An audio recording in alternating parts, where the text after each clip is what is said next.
geçtiğimiz 4 Eylül Pazartesi günü başlayan okula uyum haftası ve öğretmenlerimizin seminer haftası sürecinin tüm eğitim camiamıza hayırlı olmasını temenni ederek söze başlamış olayım.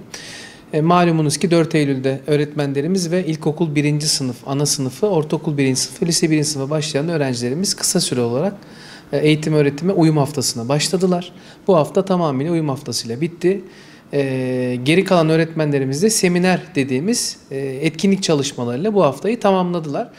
Başlangıcı güzel oldu. İnşallah bundan sonraki serencamı süreci de güzel olur. Orta öğretim süreci bizim öğrencilerimizin belki de en fazla yıprandığı süreç. Bir çocuğunuz ortaokulu bitirip lise yerleştirmesine başladığı dönemde hangi okula gidecek, hangi okula giderse daha faydalı olur diyerek çok fazla kafa karıştıran bir süreçte karşı karşıya kalıyoruz. O anlamda çocuklarımızın orta öğretimdeki okuduğu okullar ondan sonraki hayatlarını şekillendiren yerler. Onun için son yıllarda orta öğretimle alakalı hep değişiklikler yapıldı. Bir sonuç alınamadı. Yeni bir değişiklik yapıldı. Yapıldı, değişti, yapıldı, değişti. Böyle bir süreç yaşandı. Son yapılan orta öğretim değişikliğiyle birlikte öğrencilerimizde aslında sınıfta kalma teorikte olsa da pratikte yok gibi bir durumdu. Artık pratikte de sınıfta kalmanın tekrar geri gelmiş olması eğitim değeri açısından önemli.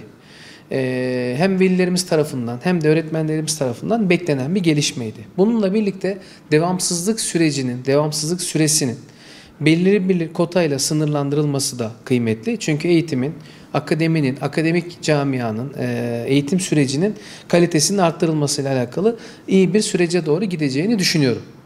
Yeni süreçle alakalı. Bunun dışında yeni yapılan ortaöğretim kurumları yönetmeliğinin yeni getirdiği yönergeler aslında genel anlamda bunlar.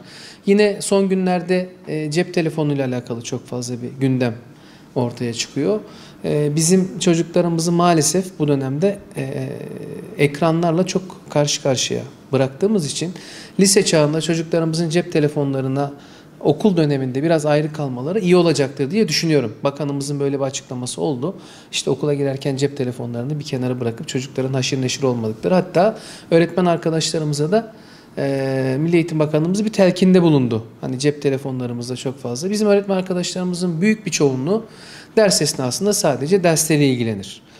Ama mutlaka her kurumda olduğu gibi buna benzer olumsuz örneklerde yaşanmış olması süreçle alakalı belki Bakan Bey'in böyle bir cümle kurmasına sebep olmuş olabilir.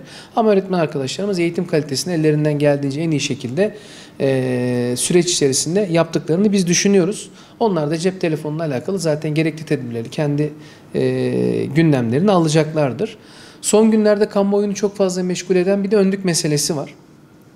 Önlük meselesiyle alakalı birkaç cümle kurmak gerekirse de biz eğitim birisi olarak ilk günden beri eğitimde kılık kıyafetle alakalı söylediğimiz söz şuydu. Bir öğretmenimiz kendi giyeceği kıyafeti kendi belirleyebilecek özgürlükte olmalıdır.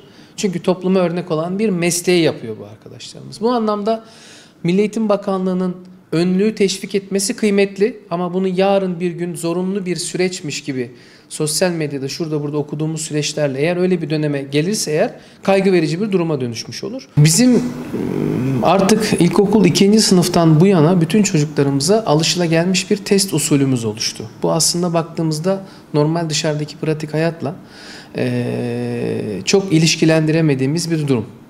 Dışarıda yaşamda testi öğrencimiz hiçbir alanda karşılaşmıyor. Yıllarca alıştığı test usulünü normal hayata geldiği zaman pratikte kendisine faydası olmayacağı bir süreç olduğu için yeni dönemde testin yerine klasik usulün gelmesi aslında ileriye dönük umut verici bir gelişme. Ben olumlu bir süreçle de karşı karşıya olacağımızı düşünüyorum bununla alakalı. Öğrencilerimizin yorum açısından, yorumlamalarını zenginleştirmeleri açısından çocuklara sorulan klasik sorulara klasik şekilde cevap vermek istemeleri, öyle bir cevap beklenti haline girilmesi iyi bir gelişme. Test yerine klasik sınav yapılabilmesi inşallah önümüzdeki süreçte üniversite sınavı gibi, LGS sınavı gibi sınavlarda da yine böyle işte KPSS sınavı gibi sınavlarda yine buna benzer klasikleşmiş klasik sınav dediğimiz sistemin önü açılır. Bu tarz sınavlarla seçici olmak daha iyi olur diye düşünüyorum.